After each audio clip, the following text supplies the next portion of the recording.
Oke, selamat datang di podcast Karpet Biru. Kreatif, berprestasi, beriman, dan berilmu. Kembali lagi di podcast kita kali ini. Ada nuansa yang berbeda hari ini. Kita kedatangan satu orang tamu penting ya tentunya untuk SMA Negeri 1 Putu Sibau, yaitu Kepala Sekolah kita Bapak Muhammad Jusanuddin, MPD MSI. Apa kabar Bapak? Alhamdulillah, kabar kami baik-baik saja. Oke, sehat terus ya Pak ya. Amin. Jadi beliau ini sudah lama sekali memimpin SMA Negeri 1 Putu Sibau. Selama berapa tahun Pak? Sejak 2011. 2011 sekiranya 11 tahun lebih lah Pak ya. Iya, 12 tahun lah. 12 tahun. Jadi hari ini akan berbagi sedikit cerita ya. Kita mulai mungkin cerita tentang awal mulanya dibangun Semansa itu sejak kapan sih Pak sebenarnya Pak? Jadi SMA 1 Putu Sibau ini berdiri pada tanggal 3 Februari 1978. Wah, 78 berarti hari genap berapa 50 tahun ya Pak ya? Kemarin kita udah mengadakan suatu reuni yang ke 50 tahun. Wah, lumayan lama tuh 50 tahun ya. Ya, lumayan lama juga lah. Kita sudah banyak generasi-generasi kita yang ya banyak menjadi pemimpin di negeri kita ini, termasuklah terutama di Putu Sibau lah. Itu banyak sekali alumni kita yang udah menjadi pemimpin untuk akhirnya Kaposulu. Oh ya, sudah banyak yang sukses ya Pak ya. Iya, betul. Mulai dari tahun berapa tadi Pak? 1978 sampai sekarang, dan sudah banyak sekali menciptakan pemimpin bangsa terutama di Kaposulu ya Pak ya. Ya, terutama Kaposulu lah. Ada juga yang menjadi itu gurunya tuh, ada menjadi kepala Dispora Provinsi Dispora. DKI Jakarta. Wah, sudah sampai Jakarta ternyata gaungan Semansa ini ya. Jadi luar biasa sekali. Oke, untuk sejarahnya ini berjalan panjang tentunya. Jadi sudah banyak prestasi-prestasi, bahkan tidak hanya stagnan di SMA saja, tapi setelah keluar dari SMA ini mereka banyak sekali berkreasi sampai ada yang dari Jakarta tadi ya Pak. Dispora ya Pak ya. Iya, kepala Dispora Provinsi DKI Jakarta. Ya. Siapa namanya Pak? Itu alumni gurunya Pak Firdaus. Pak Firdaus alumni gurunya ya. Guru SMA Putu Sibau dulu. Oke, jadi sudah di Dispora, gurunya pantas saja Semansa ini berkualitas. Ternyata dimulai dari gurunya dulu nih. Dari gurunya dari zaman dahulu memang sangat berkompeten lah di bidangnya gitu. Ya. Oke, berikutnya bagaimana sih Pak untuk kita ini menjaga stabilitas prestasi, menjaga kualitas sekolah sehingga Semansa ini bisa sebesar ini begitu Pak?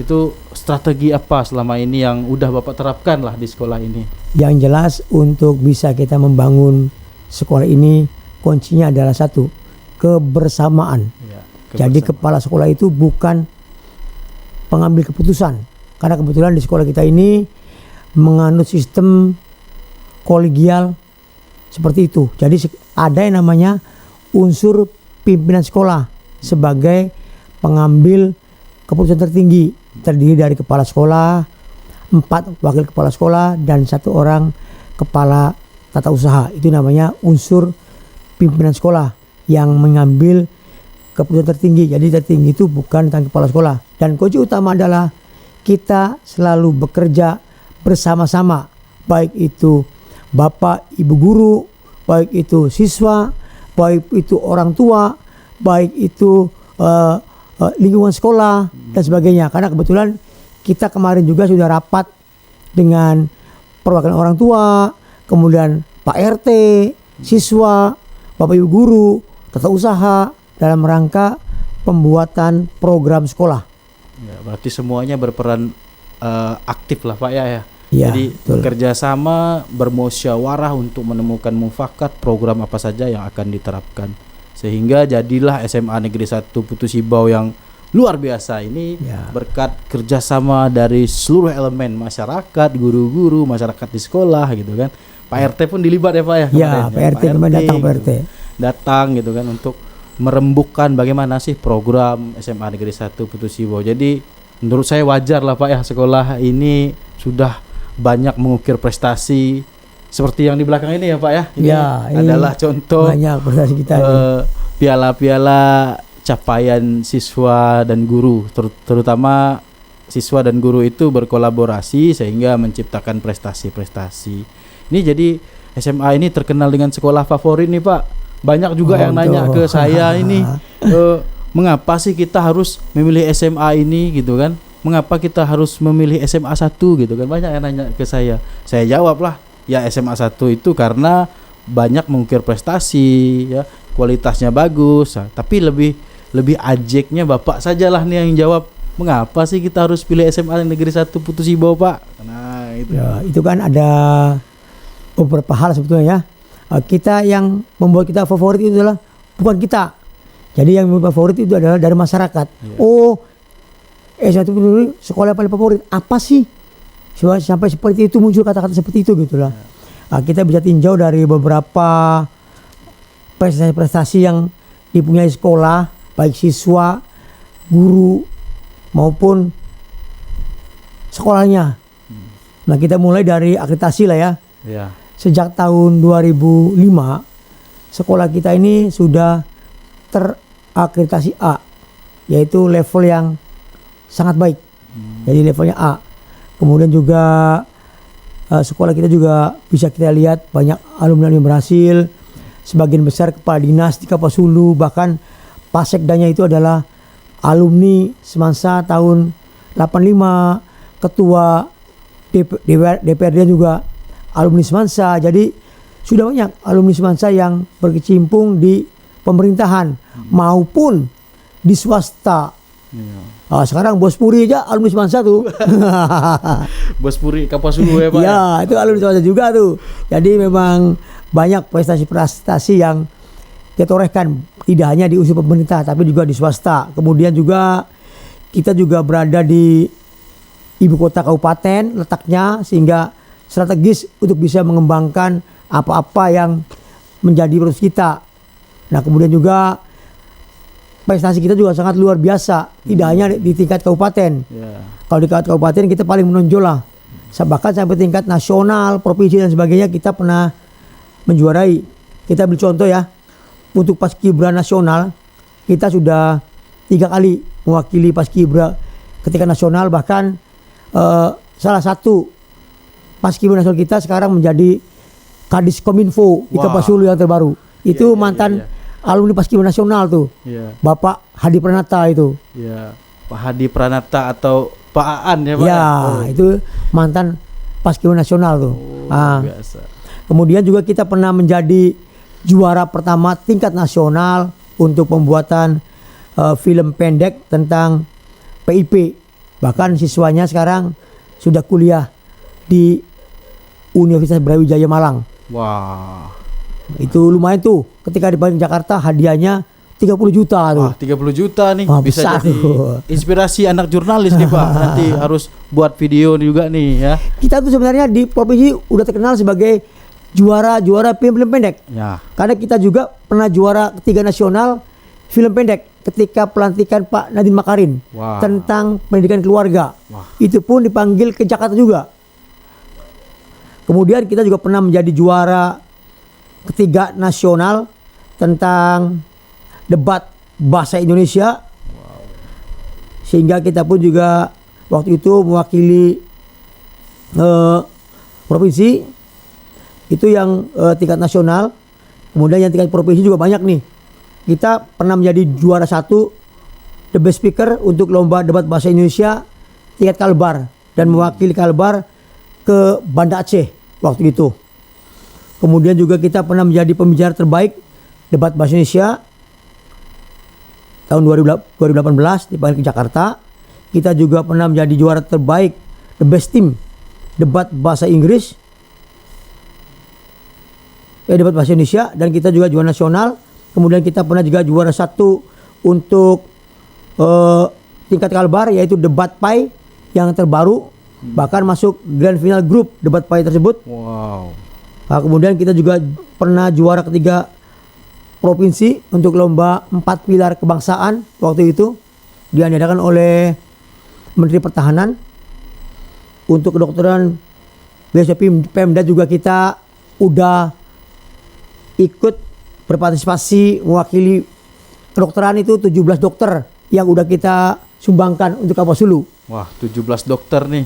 Dan mudah-mudahan kita pun ada lagi nih, ada 5 lagi yang sedang berjuang untuk menjadi dokter untuk BSP Pemda pada tahun ini. Amin. Mudah-mudahan bisa ada yang masuk lah. Ya, mudah-mudahan masuk dan diterima untuk itu. Lancar. Gitu. Ya, itu siswanya tuh.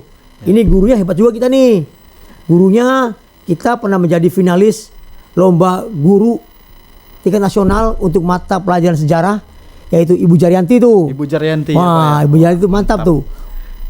Finalis Olimpiade Guru Nasional. Ya. Bu Jaryanti itu cukup terkenal di YouTube kita nih, Pak. Oh, iya. Ini banyak baca Bu Jaryanti sebenarnya. Ini namanya disebut-sebut juga di sini nih.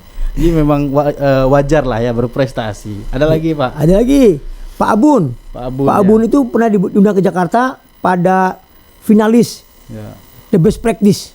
The Best Practice Ya, waktu itu tentang bagaimana kita menyelenggarakan pemilihan OSIS yang sama dengan pemilihan presiden dan bekerjasama dengan KPU. Ada tim suksesnya, ada kampanyenya, ada saksi-saksinya, semuanya persis dengan pemilihan presiden. Dan ternyata itu kita lolos ke tingkat nasional. Oke, mantap juga Pak Abun nih. Selain terkenal taringnya garang ya, berprestasi ini dia nih guru nih.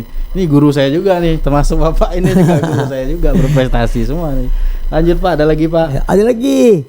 Bu Multi itu adalah penulis soal ujian nasional sosiologi. Mantap. Itu Bu Multi itu. Ya, sosiologi se-Indonesia berarti Pak. Ya, ujian nasional Indonesia, sosiologi. Nasional itu ya. Bu Multi wali kelas saya juga tuh Pak. Oh iya, mantap berarti ya.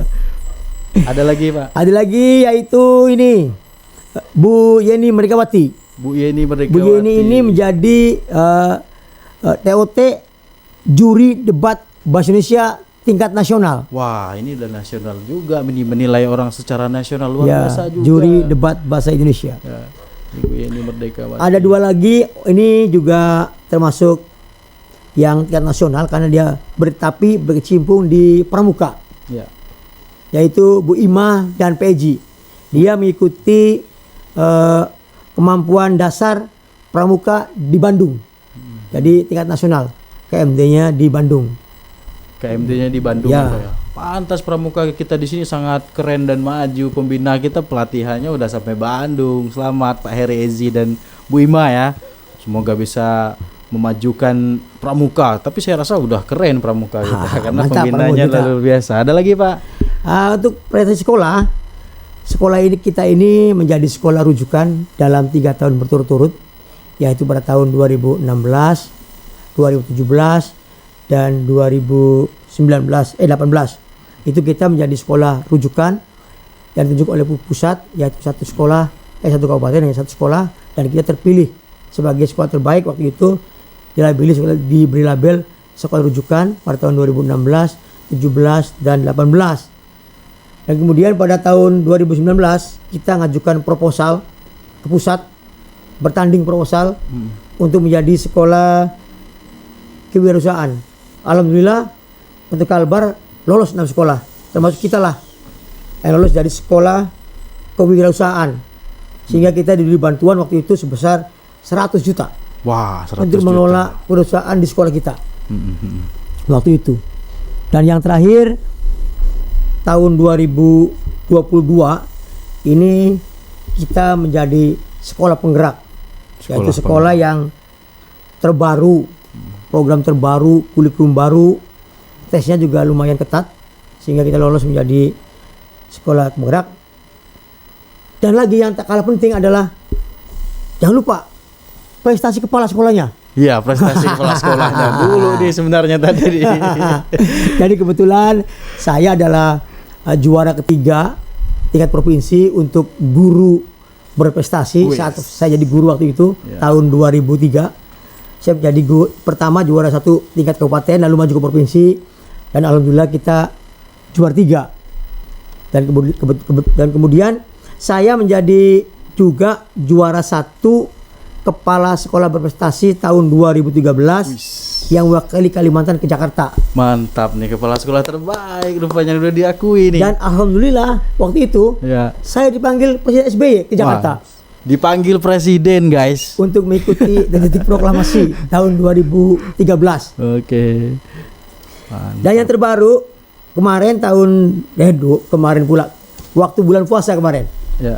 saya lolos sebagai NS BPB, narasumber berbagi praktek baik untuk tingkat provinsi Kalimantan Barat pada tahap pertama. Jadi dari 120 waktu itu yang lolos disaring tinggal 75 dan alhamdulillah saya masuk di situ sebagai narasumber berbagi praktek baik untuk tingkat provinsi Kalimantan Barat. Wah, luar biasa. Mungkin juga. itu sebagian prestasi yang telah kita raih, baik dari siswanya, gurunya, sekolahnya, dan tak lupa kepala sekolahnya. Wah, ini pantasan nih sekolah nih makin jaya saja ya. Pialanya makin banyak. Ternyata piala-piala di belakang ini adalah kolaborasi siswa, guru, tentunya kepala sekolahnya juga gitu kan yang sudah memotivasi. Beliau tidak hanya memotivasi tapi ada bukti gitu kan. Buktinya udah berprestasi. Kepala sekolah terbaik gitu kan. Wajar kalau guru-gurunya terbaik. Inilah Pak Ju ya, Pak Ju Sanudin. Kalau saya dulu pernah panggil beliau Pak Ju gitu ya. Tapi sekarang Pak Didin gitu. Saya juga siswa beliau di sini, sudah menjadi guru juga di sini. Itu adalah berkat pendidikan berjenjang yang pernah saya lalui, diantaranya adalah di SMA Negeri 1 Putu Sibau. Nah, sudah tertarik belum untuk masuk Semansa? Nah, kalau udah ngelihat video ini Pak, biasanya banyak lagi pertanyaan. Bagaimana sih masuk Semansa, kata mereka? Sulit ya, kan sekolah favorit katanya Pak. Harus ada tes atau apakah gitu. Nah, sekarang supaya lebih jelas, biarkan Pak Didin yang menjawab. Banyak nih Pak yang nanya Pak, apalagi yang baru lulus ini kan, baru habis ujian yang SMP nih Pak, udah nanya ke saya. Gimana sih cara masuk Semansa, jalurnya gimana gitu. Bingung mereka. Saking semangatnya pengen sekolah di sini. Nah, untuk penjelasannya secara umum dulu ya. Ini akan dijelaskan oleh Pak Didin. Silakan Pak Didin, bagaimana cara masuk Semansa nih Pak? Oh, yang jelas gini. Setiap tahunnya memang kalau saya lihat ya, pendaftar Semansa itu sangat luar biasa. Melebihi dari kapasitas yang ada. Kita biasanya menerima 7 kelas, yaitu 252 siswa. Kisaran segitu lah Pak. Gitu. Karena nanti kan dikurangi dengan beberapa siswa yang tinggal kelas. Ya. Jadi dikurangi seperti itu. Dan tiap tahun kita itu kebanyakan melebihi kuota. Pendaftarnya sampai 400 biasanya itu. Sehingga akan banyak juga siswa yang mohon maaf tidak bisa masuk ke Semansa seperti yang diinginkan atau dicita-citakan. Ya. Nah, dalam masuk Semansa ini, karena kita udah sejak 2017 itu penanganan SMA ini ke Dinas Pendidikan Provinsi Kalimantan Barat, dan kita sudah melaksanakan pendaftaran itu secara online. Kemudian untuk tahun ini sangat berbeda sekali dengan tahun-tahun yang lalu, karena jalurnya tetap 4 jalur, tetapi sistem penerimanya berbeda-beda. 4 jalur itu adalah misalnya jalur afirmasi. Jalur pertama ini afirmasi. Ini mengadakan pendaftaran yang pertama kali.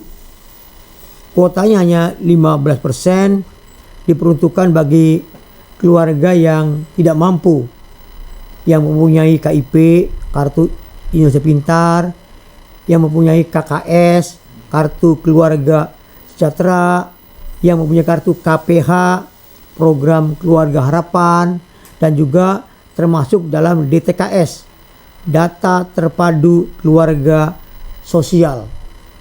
Nah, di sini pun apabila setelah afirmasi melebihi kuota, seleksi lagi juga. Masih bisa ikut jalur berikutnya Ya, kalau nggak terima afirmasi bisa ikut jalur berikutnya. Ya. Jalur kedua itu adalah yang dibuka jalur mutasi. Mutasi ini dibutuhkan bagi perpindahan orang tuanya antar kabupaten atau provinsi. tapi tidak berlaku untuk kecamatan. Ya. Misalnya dari Silat pindah ke Persibau, itu nggak berlaku tuh. Hanya misalkan pindah dari Sintang ke Persibau, dari Bandung ke Persibau, itu boleh. Itu jalur mutasi ini jatahnya hanya sebanyak 5%. Dan juga dibutuhkan untuk anak, bapak, ibu guru, dan staf tata usaha SMA 1 Persibau.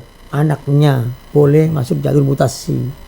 Oke, untuk mutasi ini jadi jalurnya khusus ya Pak? Ya, khusus. Tidak boleh dimasuki oleh semua orang. Misalnya tidak lulus afirmasi ini, jadi tidak bisa serta-merta masuk ke mutasi. Ya. Lihat dulu syarat mutasi ini harus pindah, dan pindahnya antar kabupaten ya Pak? Minimal. Pontianak, Kapuas Hulu boleh gitu ya. Mungkin yang lainnya juga gitu. Kemudian jalur yang ketiga adalah jalur prestasi. Jalur prestasi ini dibagi dua. Ada jalur prestasi rapot dan piagam atau sertifikat.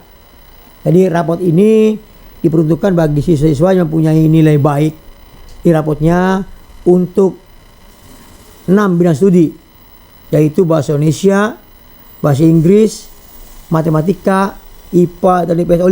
5 mata pelajaran: bahasa Indonesia, bahasa Inggris, matematika, IPA, dan IPS. Ini pun diperuntukkan bagi 25% ya Pak? Ya, dari jumlah kuota semasa untuk siswa yang mempunyai nilai rapot yang baik di SMP-nya.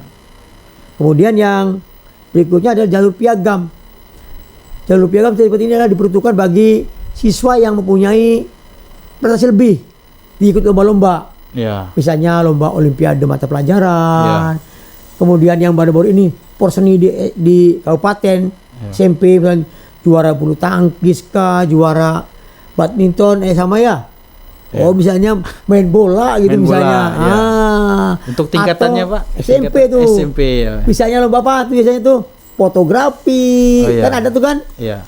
Desain poster dan sebagainya. Nah, itu yang juara-juara seperti itu bisa masuk ke piagam atau sertifikat. Itu ininya sebanyak 5%. Buat anak-anak yang berprestasi juga kita siapkan jalur sendiri. Ya. Jadi tidak hanya pinter di rapot aja. Ya, betul. Di luar rapot juga kita memfasilitasi gitu. Berarti ada 2 ya Pak tadi ya, jalur prestasi nilai rapot, ada 6 mata pelajaran, kemudian ada 5 mata pelajaran, kemudian yang prestasi melalui prestasi piagam ataupun sertifikat, itu tingkatannya Pak untuk sertifikat? Sertifikat itu hanya untuk yang waktu SMP aja. Waktu kalau SMP SD maksudnya berlaku lagi. Tingkatan kabupaten, minimal tidak berlaku. Kabupaten. Kalau antar RT lomba makan kerupuk tidak berlaku. Walaupun ada sertifikat kan? Walaupun ada sertifikat tantangan Pak RT, maaf ya Pak RT, belum bisa. Satu kecamatan pun tidak bisa ya Pak ya? Tidak bisa. Kepala desa pun tidak bisa. Tantangan kepala desa pun tidak bisa. Gitu. Ya, misalnya lomba karung antar desa tidak bisa. Harus tantangan minimal tingkat kabupaten ataupun dinas kabupaten ya Pak ya. Kan kemarin ada porsi kecamatan tuh. Di tiap-tiap kecamatan kan mau badminton, sepak bola, tenis meja, sepak takraw, mau yang lainnya, termasuk yang lainnya. Misalnya kesenian ada nyanyi solo, gitar solo dan sebagainya itu. Itu tidak berlaku tuh kalau di kecamatan. Yang berlaku adalah kegiatan porseni yang dilaksanakan di tingkat kabupaten. Di tingkat kabupaten. Ya. Seperti porseni yang kemarin. Ya. Boleh.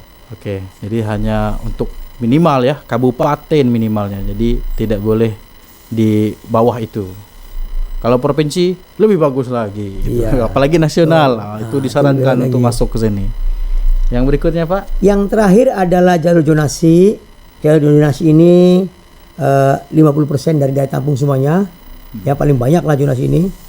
Ini diperuntukkan bagi siswa yang rumahnya dekat dengan sekolah. Dekat dengan sekolah. Jadi yang rumahnya dekat dengan sekolah itu kita beri kesempatan untuk bisa mendaftar di sekolah kita.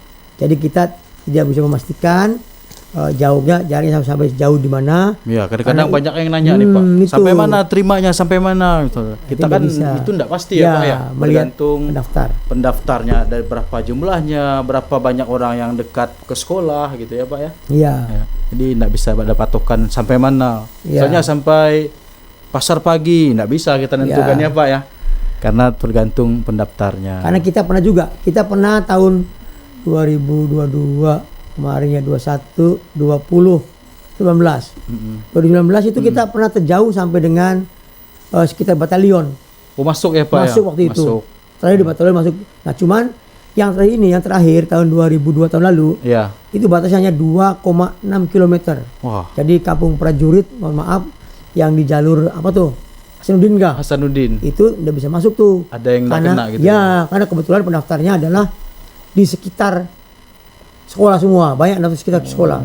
Jadi tergantung siapa yang daftar.